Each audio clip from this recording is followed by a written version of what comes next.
Eto na po yung finished product ko sa personalized car diffuser.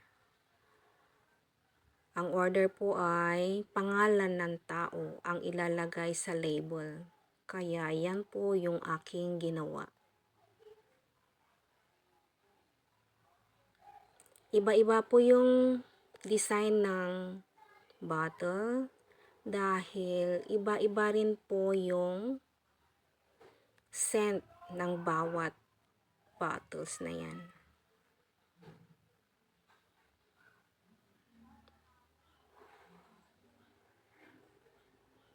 10 ml po ang bote ng isang car diffuser.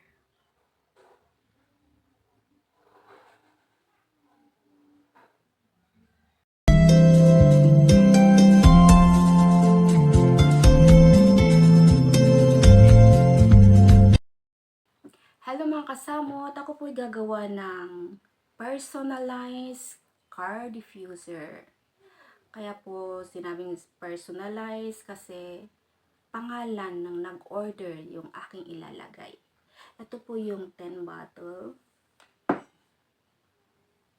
Yung isang scent.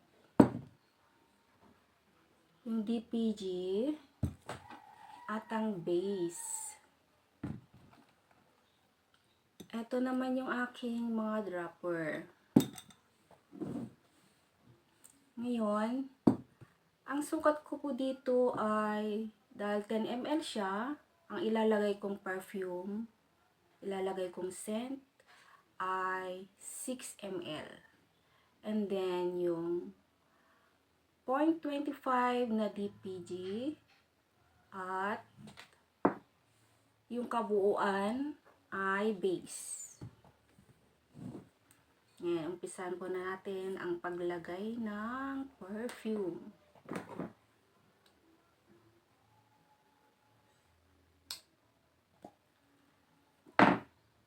Itong maliit na to, ito ay nagsisilbing stopper para hindi po siya mag-leak. Yan.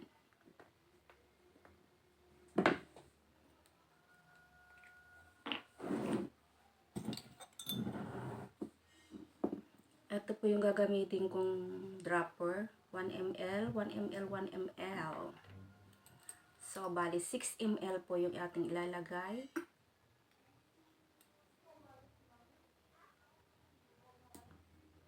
One,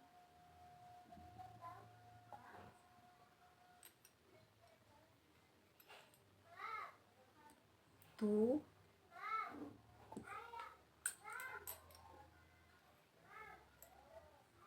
three,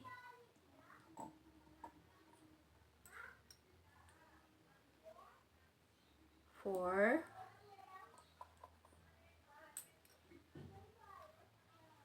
5,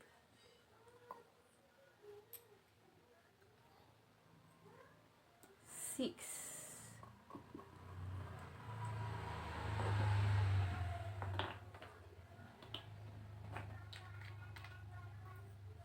Kaya mapapansin, mahigit sa kalahati na siya. So, dadagdagan natin ng DPG. Ito po yung magsisilbing mag-release ng unti-unti sa scent ng car diffuser. Lalagyan lang po natin siya ng 0.25.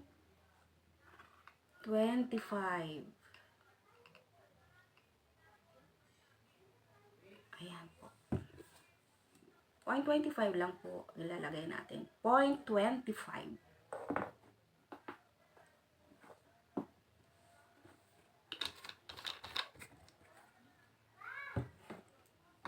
At sa base,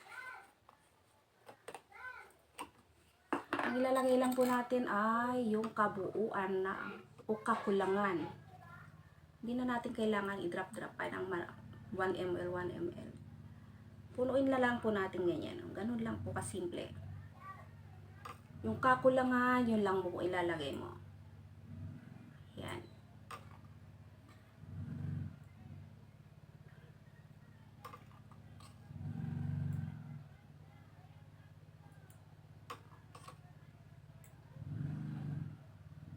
Yan. So, kanina, yung oil niya ay hanggang 60.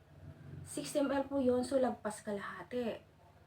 So, 0.25 lang naman po yung DPG niya.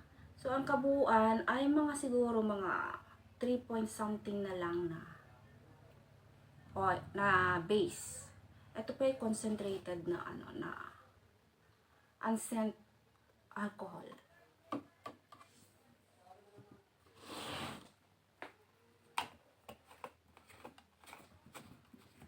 Eto, tapos na po siya. So, ilalagay na po natin yung kanyang stopper. Ito yung kanyang stopper para po hindi tumulo kahit nakaganyan. Ngayon, paano po paggamit nito? Gagawin ko, tatanggalin yung stopper. Tapos, tatakpang ganito. Saka, pabaliktad. Kapag nag-drip na yung oil dito sa takip niya, makikita po yung mag-iiba kulay nito. Ay puno na po yon. So, ang gagawin, babaliktarin ganyan. Saka, ibitin. Ngayon, lalagyan po natin ng personalized na label ng nag-order. So, eto po yon. Isa lang po yung aking ginupit. Para lang po dito sa aking ginawa para makita nyo yung actual na paggawa. Didikit po natin ng ganyan. Ayan na po siya. Ayan. Ayan po yan.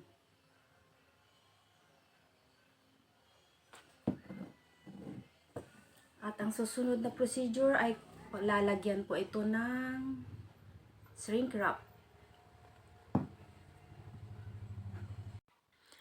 Ito na po yung mga natapos ko na mga personalized car diffuser. Ayan po siya.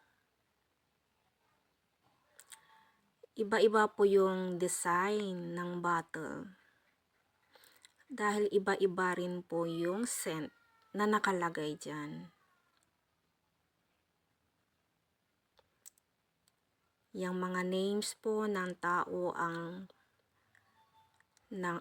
pinaka-label ng car diffuser. Yan po lahat. Pang giveaway po yata.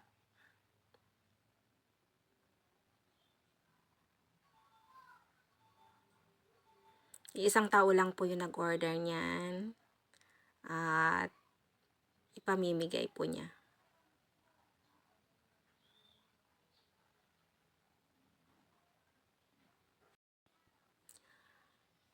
Ang plastic po na yan, ang tawag po ay shrink wrap. Yan po yung ginagamit na pambalot dyan, pang selyo dyan sa mga bottles ng perfume. Ito na po, tapos ko na pong nalagyan ng shrink wrap isa-isa. Ayan po, makikita nyo yung paglagay ko ng mga shrink wrap para ready na siya para sa heat gun naman.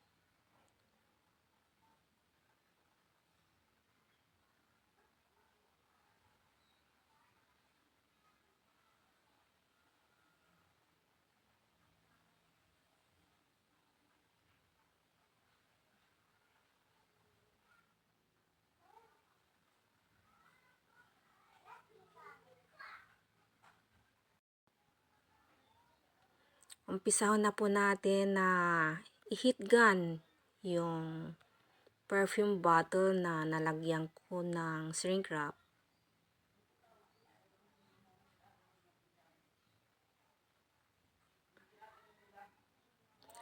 Ang pag-heat gun po, kailangan mabilis lang ang pag-ikot at saka malayo. Kasi pag malapit at matagal, ay malulusaw po yung shrink wrap. Ganyan po yung distance at mabilis lang ang pag-ikot. Siyempre, kailangan mo ring mag-ingat. Baka yung kamay mo ang ma-heat gun, mapaso, yari.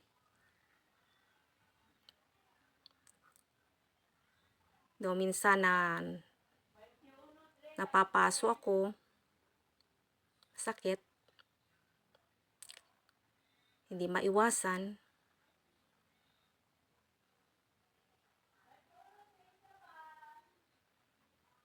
Yan po, 1 down.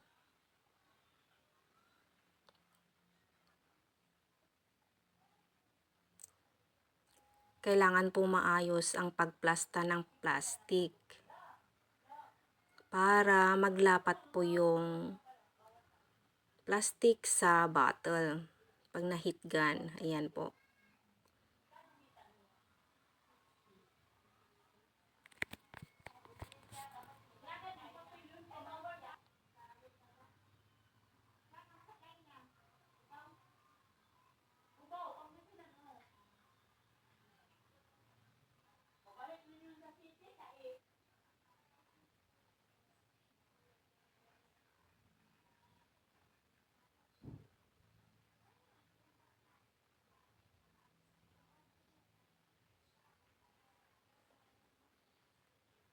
Isa-isa po na hinihitgan po para maganda po yung kalabasan. Hindi po pwedeng pagsabay-sabayin. Mano-mano. Kaya matagal.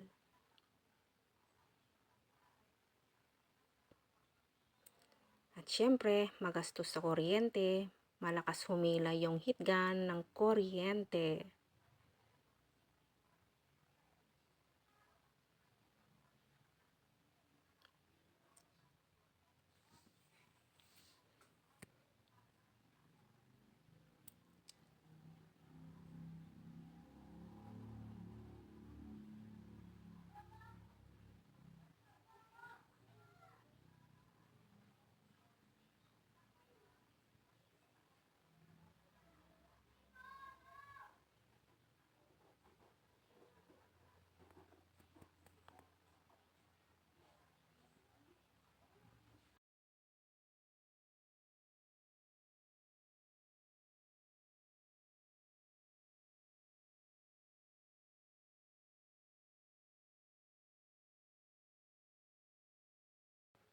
Ito na po yung finished product ko sa personalized car diffuser.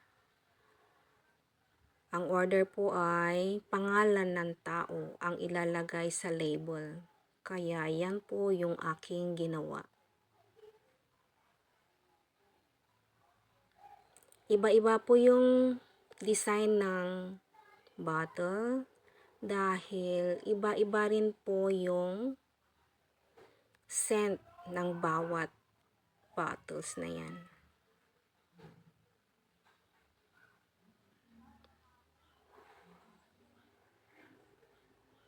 10 ml po ang bote ng isang car diffuser.